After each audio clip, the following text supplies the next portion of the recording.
오늘 하나님께서 우리에게 주신 말씀은 요한복음 19장 17절에서 22절까지의 말씀입니다. 요한복음 19장 17절에서 22절까지 말씀 한 목소리로 읽겠습니다. 그들이 예수를 맡음에 예수께서 자기의 십자가를 지시고 해골 골고다라 하는 곳에 나가시니 그들이 거기서 예수를 십자가에 못 박을새 다른 두 사람도 그와 함께 좌우편에 못 박으니 예수는 가운데에 있더라. 빌라도가 패를 써서 십자가 위에 붙이니 나사렛 예수 유대인의 왕이라 기록되었더라.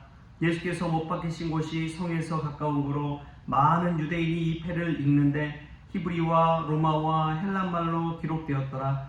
유대인의 대제사장들이 빌라도에게 이르되 유대인의 왕이라 쓰지 말고 자칭 유대인의 왕이라 쓰라 하니 빌라도가 대답하되 내가 쓸 것을 썼다 하니라. 아멘. 할렐루야. 말씀에서 귀한 은혜가 저와 여러분에게 있기를 소망합니다. 기독교는 상징의 종교이기도 합니다. 물고기 모양을 보면 이투스해서 나는 그리스도인이다 라는 그러한 믿음의 신앙의 고백이 거기에는 담겨있죠. 십자가를 봐도 그렇고 특별히 오늘 십자가 위에 달린 명패를 보면 INRI라고 해서 예수 나사렛 렉스 유대인, 유대인의 왕 나사렛 예수 그리스도다 라는 그러한 명패가 쓰여 있습니다. 요한복음에만 히브리어, 로마 또 헬라어, 그리스어로 이렇게 쓰여졌다고 나오는데요. 예수님을 유대인의 왕이라고 그렇게 표현한 것입니다. 여러분, 이 상징적인 말 속에서 우리도 예수 믿는 자들을 상징적으로 표현할 수 있는 사람이라는 것을 기억하십시오. 저와 여러분이 상징입니다. 예수 믿지 않는 불신자들 앞에 선다면 저와 여러분이 물고기 모양이 되는 것이고 INRI 그런 모든 것들을 포함해서 우리는 예수님을 상징하는 그런 존재라는 사실을 기억할 수 있기를 바랍니다. 그래서 세상에서 살아갈 때 나는 예수님을 상징하는 사람이구나. 그러한 고백이 저와 여러분에게 있기를 소망합니다. 그림 한 점을 봐도 그 그림 속에서 많은 것들을 볼 수 있듯이 우리를 통해서 예수님을 보여줄 수 있기 때문에 그렇습니다. 오늘이 그러한 복된 날, 또 예수님을 상징으로서 세상에 드러내는 복된 날 될 수 있기를 바랍니다. 오늘 예수님을 십자가에 못 박는 장면을 요한은 그리고 있는데 너무나 간결하게 그리고 있는 것을 보게 됩니다. 17절 18절 말씀을 같이 한번 읽겠습니다. 시작. 그들이 예수를 맡음에 예수께서 자기의 십자가를 지시고 해골이라 하는 곳에 나가시니 그들이 거기서 예수를 십자가에 못 박을새 다른 두 사람도 그와 함께 좌우편에 못 박으니 예수는 가운데 있더라. 아멘. 예루살렘에 가면은 비아돌로로사라고 십자가의 길, 또 십자가의 길을 걷는데 14차라고 했어요. 14군데를 상징적으로 해놨습니다. 그곳에서 성지순례를 하는 것이고 예수께서 십자가를 지시고 가셨던 그 길 중간중간에 기도하고 찬송하고 묵상하는 그러한 자리들을 다 이 장면별로 만들어 놓았습니다. 그 길을 걸으면서 예수님의 그 고통과 십자가 지심을 마음에 되새기는 것이지요. 십자가형만큼 극악한 처형이 없습니다. 수많은 고문을 받고 하지만 십자가처럼 많은 기간 동안 그렇게 매달려서 피를 다 쏟을 때까지 그 고통을 당해야 되는 형틀은 없는 것이지요. 그런 고난의 길을 가는 예수 그리스도에 관해서 요한은 짧게 이렇게 이야기했습니다. 그러나 이 짧게 이야기하는 것 중에는 많은 것들이 함축적으로 들어있다는 것을 우리가 깨달을 수 있기를 바랍니다. 이 십자가의 길을 걸을 때 세 무리를 생각해 볼 수 있습니다. 예수님을 십자가에 못 박은 무리들, 빌라도와 로마 제국 군사들과 또 대제사장들과 그러한 무리들이 한 무리고요. 예수님의 십자가 곁에서 예수님을 따르던 무리가 있습니다. 바로 울며 따르던 마리아와 어머니 마리아와 여인들에 관한 무리들입니다. 그리고 또 한 무리는 예수님을 믿는다고 하지만 예수님 곁을 떠나서 도망친 무리들입니다. 바로 도망친 제자들의 모습들이죠. 예수님을 따르던 그러한 사람들입니다. 이 세 무리를 볼 때 지금도 그런 무리들이 있지 않을까 하는 생각이 듭니다. 예수님을 불신하고 아예 믿지 않는 불신자들이 있고요. 또 정말 신실하게 예수님을 곁에서 따르는 이들이 있고요. 예수님을 따른다고 하지만 결정적인 순간에 그냥 불신자들과 전혀 다를 바 없는 모습을 보인 이들이 있다는 것이죠. 우리는 이 세 무리 중에 어느 무리에 속했는지를 한번 우리 자신이 스스로가 십자가 앞에서 돌아볼 수 있기를 바랍니다. 정말 고난의 길이라고 했을 때, 십자가의 길이라고 했을 때 나는 어느 무리에 속한 사람일까?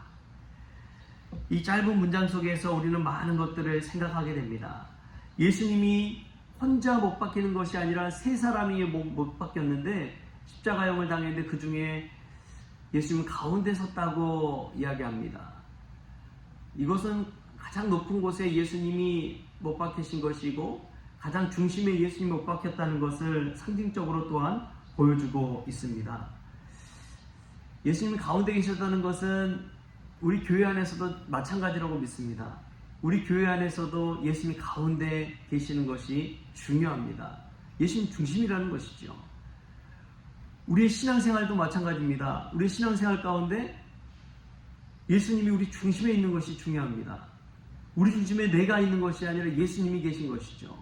우리 중심에 돈이 있는 것이 아니라 예수님이 계시는 것이죠. 우리 중심에 권세가 있는 것이 아니라, 우리 자존심이 있는 것이 아니라 예수님이 있는 게 중요하다는 것입니다. 여러분, 우리 중심에 예수님을 모시고 살아가는 크리스천이 될 수 있기를 소망합니다. 우리 중심에 무엇이 있는지 오늘 이 말씀 가운데 돌아보십시오. 십자가형을 당하더라도 예수님은 가운데 서시는 분입니다. 우리 중심에, 우리 가운데에 우리의 심장에 예수 그리스도가 있기를 소망합니다.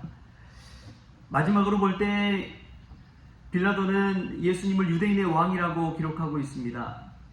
유대인의 왕. 그런데 대제사장들이 여기에 태클을 겁니다. 그렇게 하지 마십시오.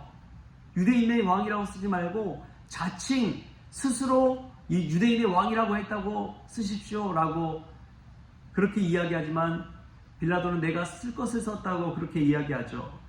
왜냐하면 그 이전에 15절에서 대제사장들이 이렇게 이야기합니다. 가이사 외에는 우리에게 왕이 없나이다. 로마 제국 황제를 자신들의 왕이라고 그렇게 했던 이들이 유대인의 왕 예수라고 쓰니까 거기에 반발하는 거예요. 여러분, 왜 이 빌라도도 그렇고 대제사장도 그렇고 이 모든 예수님을 십자가에 달려 죽이기까지 공정성과 합법성은 사라져 버렸습니다. 그 캄캄한 밤에 갑작스럽게 수많은 군대와 무리들, 아랫사람들을 동원해서 예수님을 달박했죠. 그 밤에, 그 새벽에 재판을 열어가지고 예수님을 심판을 합니다. 즉결 심판하는 거예요. 새벽 꼭두 새벽에 빌라도 총독에게 끌고 와서 예수님을 십자가에 못 박으라고 그렇게 많은 이들이 아우성을 칩니다. 그리고 그날 즉시 예수님을 십자가에 매달게 되는 거예요. 여러분, 지금도 이러한 일은 있을 수가 없습니다. 재판을 하더라도 그냥 단 하루 만에 끝나는 재판이 어디 있습니까? 단 하루 만에 처형을 하는, 사형을 내리는 재판이 어디 있습니까? 수많은 변론과 또 절차를 거쳐서 공정하게 합법하게 증거가 있는지 증인이 있는지 다 따져보고 나서 판결을 내려야 되는데 그런 것은 일면식도 찾아볼 수가 없는 거예요. 대낮에 합법적인 시간에 하는 것도 아닙니다. 예수님에게 공정한 변론의 기간을 준 것도 아니에요. 근데 그 불의한 일들이 일사천리로 그냥 순식간에 이루어져 버린 것입니다. 그럼에도 불구하고 예수님은 그 십자가형을 묵묵히 겪으시고 온몸으로 자기가 십자가를 지고 그 길을 걸어가십니다. 예수님은 유대인의 왕, 그 이상을 넘어서 만왕의 왕이시기 때문에 그러신 줄 믿습니다. 예수님은 그 십자가형을 자기 몸으로 온전히 올곧이 받아내는 것이지요.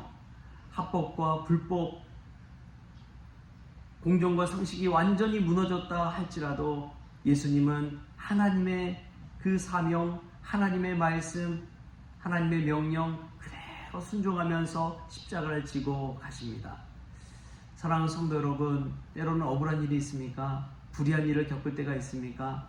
내 생각대로 내 마음대로 되지 않을 때가 얼마나 많은지요. 세상에서 일어나지 않는 불의한 일에 내가 희생자가 되었을지라도 예수 그리스도의 십자가를 생각하십시오. 십자가를 묵상하십시오. 이 모든 일을 다 감내하신 예수 그리스도, 우리의 왕이 되신, 만왕의 왕이 되신 예수 그리스도를 생각할 때 우리 안에 그 모든 슬픔이, 그 모든 걱정이 예수님의 십자가 고난에 동참한다고 생각하십시오. 그때에 우리 안에 그 어려운 일들, 고난을 견뎌낼 수 있는 힘을 얻게 될 줄 믿습니다. 그러한 은혜가 저와 여러분에게 있기를 소망합니다. 우리의 왕이 누구신지를 잊지 마시고 십자가에 달려 죽으신 만왕의 왕 예수 그리스도 주님을 생각하면서 믿음 안에 오늘도 승리하는 저와 여러분 될 수 있기를 주신 예수님의 이름으로 축원합니다. 기도하겠습니다. 주신 하나님 감사합니다. 오늘도 우리를 위해 십자가 지신 예수 그리스도, 많은 불의와 불법 그 모든 것 속에서도 십자가를 지게 되었지만 우리 주님께서는 그 많은 일들을 하나님이 우리에게 주신 그 사명으로 감당하신 것을 보게 됩니다.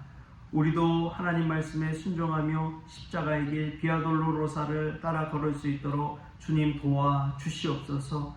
우리는 어떤 무리에 속했는지 우리 자신을 돌아보기를 원합니다. 예수님을 죽인 이들 가운데 있진 않는지, 또 예수님을 버리고 도망친 제자들의 무리 가운데 있진 않는지, 또 예수님 곁에서 울며 예수님을 따르던 무리 가운데 우리가 속해 있는지 우리 자신을 돌아보면서 믿음 생활 잘할 수 있도록 주님 도와 주시옵소서. 오늘도 십자가 붙들고 나아가는 크리스천 될 수 있도록 주님 믿음과 용기를 덧입혀 주옵소서. 감사하며 예수님의 이름으로 기도하옵나이다. 아멘. 우리 주기도문으로 오늘 새벽 기도를 마치겠습니다. 하늘에 계신 우리 아버지여, 이름이 거룩히 여김을 받으시오며 나라가 임하시오며 뜻이 하늘에서 이루어진 것 같이 땅에서도 이루어지이다. 오늘 우리에게 일용할 양식을 주시옵고 우리가 우리의 죄진 자를 사하여 준 것 같이 우리 죄를 사하여 주시옵고 우리를 시험에 들게 하지 마시옵고 다만 악에서 구하시옵소서. 나라와 권세와 영광이 아버지께 영원히 있사옵나이다. 아멘.